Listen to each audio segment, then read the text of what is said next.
তর্ক বিতর্ক বা পাল্টাপাল্টির এই ফাঁকি দিয়ে ঘটনার যেটা ঘটলো সেটা অমানবিকতার একেবারে চূড়ান্ত সীমায় পৌঁছে গেল।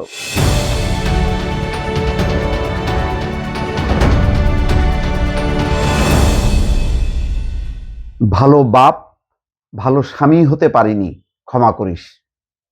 খুবই টাচি কথা। সেই আলোচিত সাদ্দাম হোসেন, বাগেরহাট উপজেলা ছাত্রলীগের সভাপতি, কারাগারে আটক ছিল। তার স্ত্রী আত্মহত্যা করেছে, আত্মহত্যার আগে সন্তানকে হত্যা করেছে।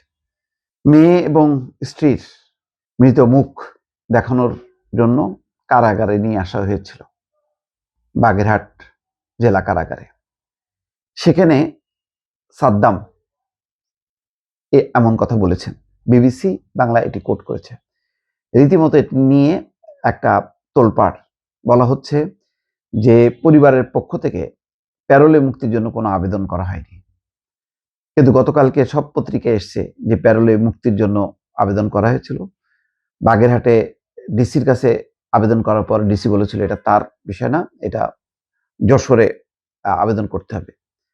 তারপর যাই না কি আবেদন করলো কি করলো না, তারপরে পরিস্থিতি হলো এটাই। কিন্তু এটা খুব মানবাধিকারের দৃষ্টিকোণ থেকে এটা অত্যন্ত একটা নিন্দনীয় কাজ হয়েছে, অমানবিক একটা কাজ হয়েছে।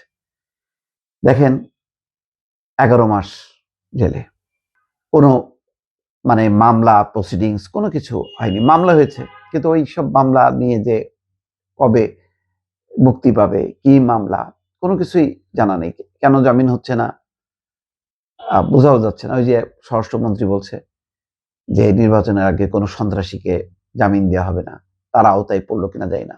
শুধু সে কেন, বহু এই যে ঢাকাতেই, ঢাকার 2 কারাগারে, কাশিমপুর এবং কেরানীগঞ্জ 2 কারাগারে অনেক মানে আছে, আটক আছে, জামিন হচ্ছে না। মানে মার্ডার কেস নাই, কিন্তু জামিন হচ্ছে না। এই যে আনিস আলমগীরের জামিন নামঞ্জুর হলো কেন? দুর্নীতির মামলা করছে, রাষ্ট্রদ্রোহী মামলা আছে, জামিন হবে না কেন? জামিন দিচ্ছে না। এই যে অ্যাটিটিউড গুলো, এগুলো তো যেসব রাজনৈতিক সরকার ফ্যাসিস্ট তারা করে, কোনো ভালো রাজনৈতিক সরকারও করে না। আর এটা তো আরো সরকারের উপর, ভালো সরকারের উপর ভালো সরকার হওয়ার কথা, কারণ এর তো কোনো রাজনীতি নেই, এর আছে আইনের শাসন, মানবাধিকার, এই দৃষ্টিকোণ থেকে। কিন্তু কেন এরকম শত শত লোককে বিনা বিচারে বিনা জামিনে আটকে রাখছে, এর কোনো খবর নেই। আজকে বিবিসির এই শিরোনামটা দেখে খারাপই লাগলো, যে যখন নাকি আনা হলো বাগেরহাট সদর উপজেলার সাবেকডাঙ্গা গ্রামে শনিবার মধ্যরাতে দাফন হয়েছে যশোর কারাগারে বন্দী থাকা ছাত্রলীগ নেতার স্ত্রী গৃহবধূ কনিজ সুবর্ণা স্বর্ণালী সম্ভবত তার নাম, এবং তার 9 মাস বয়সী শিশু সন্তান, মাত্র 9 মাস। যখন সাদ্দাম কারাগারে, তখন অন্তঃসত্ত্বা ছিল তার আগে, কিন্তু যখন সাদ্দাম কারাগারে, তার 3 মাস পর বা 2 মাস পর এই বাচ্চাটার জন্ম হয়। জন্মের পর থেকে বাচ্চার চেহারাও দেখতে পারেনি কখনো। সেই চেহারাটা দেখলো মৃত সন্তান।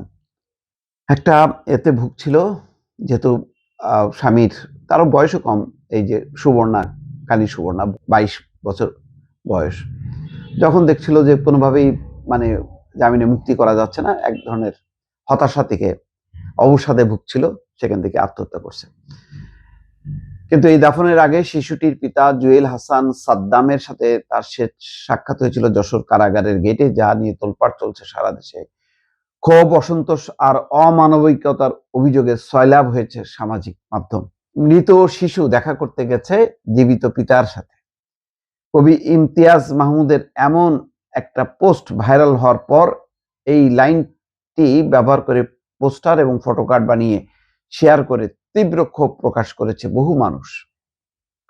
তবে ব্যাপক ক্ষোভ, অসন্তোষের পাশাপাশি কেউ কেউ আবার সামাজিক মাধ্যমে বলেছে আওয়ামী লীগ আমলেও এমন বা এর চেয়ে বেশি অমানবিক ঘটনা ঘটেছে। স্বীকার করি, অমানবিক ঘটনা ঘটেছে। অমানবিক ঘটনার অবসানের জন্যই তো এই বিপ্লব, এই অভ্যুত্থান। একই ঘটনা কেন ঘটবে, সেটাই তো প্রশ্ন, তাই না? সেটার তো কোনো উত্তর নাই। বিবিসি বাংলাকে মিস্টার সাদ্দাম ভাই শহীদুল ইসলাম বলেছেন, বাচ্চাকে জীবিত অবস্থায় কোলে নিতে পারেনি বলে কারাগারের গেটেও আমার ভাই তাকে আর কোলে নেয়নি।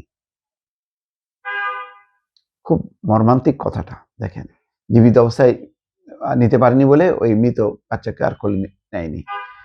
শুধু মাথায় হাত বুলিয়ে বলেছে, আমি ভালো বাপ হতে পারিনি, বাপ ক্ষমা করিস। তিনি সহ মোট 9 জন শনিবার যশোর কারাগারের গেটে নিহত স্ত্রী এবং সন্তানের সাথে মিস্টার সাদ্দামের শেষ সাক্ষাতে উপস্থিত ছিলেন। এর আগে পরিবারের সদস্যরা সাদ্দামের প্যারোলে আবেদন নিয়ে বাগেরহাট জেলা প্রশাসকের কাছে গেলেও সেখান থেকে আবেদন আনুষ্ঠানিকভাবে গ্রহণ না করে তাদের পাঠানো হয় কারা প্রশাসনের কাছে।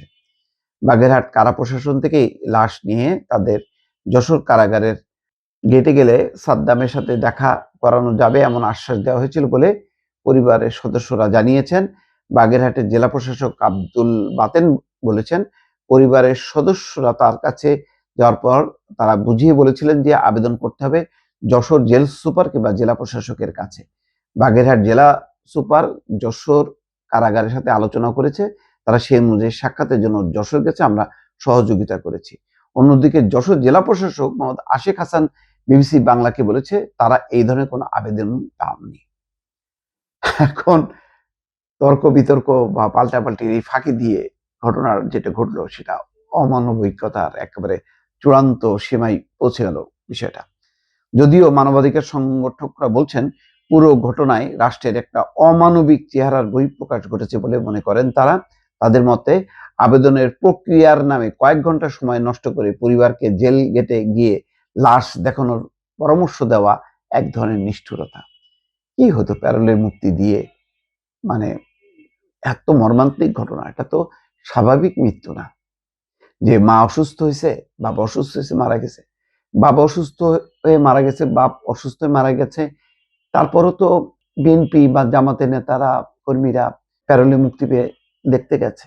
যদিও আমরা তখন সমালোচনা করেছি, কেন ডান্ডা বিড়ি পড়ানো, কেন হাতে হাত পরানো, সেগুলি সমালোচনা করেছি। তারপরেও তো প্যারোলে মুক্তি দেওয়ার খবরাখবর তো আমরা বলেছি।